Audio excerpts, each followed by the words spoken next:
আসসালামু আলাইকুম। Hello everyone, Shiuli's family থেকে আপনাদের শিউলি আপু চলে আসছি। আজকে একদম খুব সহজ অল্প উপকরণে খুব সহজ একটা নাস্তা বলেন, টিফিন বলেন, সেরকম একটা রেসিপি আপনাদের দেখাবো।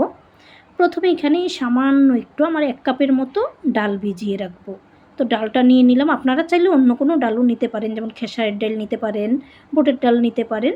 এখন একটু পানিটা পরিমাণের চেয়ে একটু বেশি দিতে হবে, যেহেতু ডালটা চুবিয়ে থাকে এরকম পানি দিতে হবে। ডালটা ভিজার পর একটু ফুলবে তাই।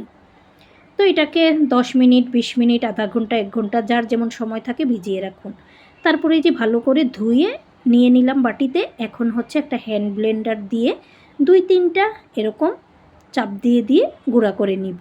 ডালটা আমি বেশি মিহি করব না, দানা দানাই রেখে দিব, কিছু ভাঙা হবে, মানে আধা ভাঙা যেরকম হয় আর কি।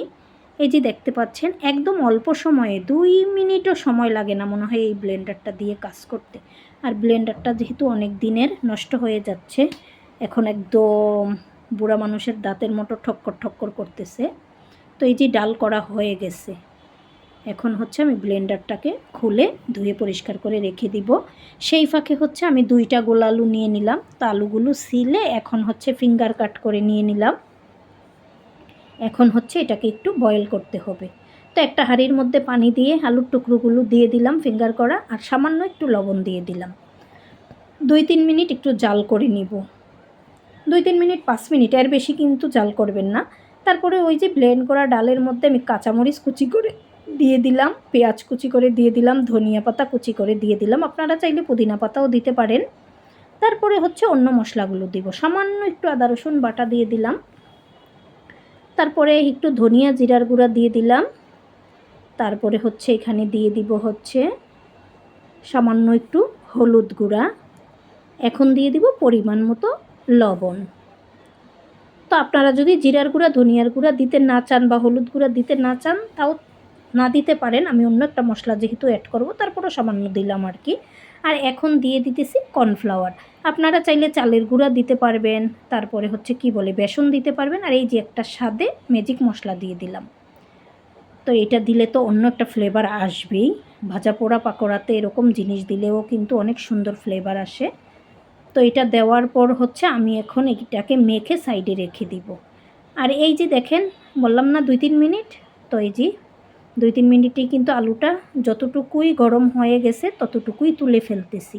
আলুর যে কাঁচা একটা গন্ধ সেটা চলে যাবে আর কি।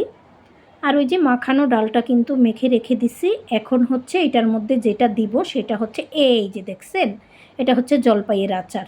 জলপাইয়ের আচার থেকে একটু ভাঙা জলপাই আর হচ্ছে তেল দিয়ে দিলাম এই যে, কারণ এটা হচ্ছে আমি আচারই একটা ফ্লেভারে এই ডালের ইয়াগুলো রেডি করব আর কি। তো আচারটা দিয়ে এখন হচ্ছে নেড়ে চেড়ে মিশিয়ে নিতেছি। আর সেই ফাঁকে কিন্তু আমি চুলায় তেল বসিয়ে রাখছি, তেলটা হালকা গরম হোক। এখন হচ্ছে ওই যে ফিঙ্গার করে কেটে রাখা আলু নিলাম, নিয়ে এই যে দেখেন এখন এই যে বাটা ডালটাকে আমি হচ্ছে এই যে দেখেন আলুর মধ্যে এরকম পাতলা পাতলা করে দিয়ে চেপে চেপে একটু লম্বাটে করে নিতে হবে। আলুটা যতটুকু সেম এই আকারে নিতে হবে আর কি। আর আপনারা চাইলে কিন্তু এরকম করে বানিয়ে ধরেন আধা ঘন্টা 1 ঘন্টা একটা ডিশের মধ্যে ডিপ ফ্রিজে রেখে দিবেন। তারপরে হচ্ছে একটা কন্টেনারে রেখে দেবেন। মাস জুড়ে আপনারা বাচ্চাদের টিফিন দিতে পারবেন, বিকেলের নাস্তা খেতে পারবেন, হুটহাট যখন মনে চায় আর কি। বাহিরের খাবারটা যেহেতু এখন ছেলেকে দেই না, এজন্য বাসা থেকেই ওর টিফিনগুলো একটু বানিয়ে দেই আর কি।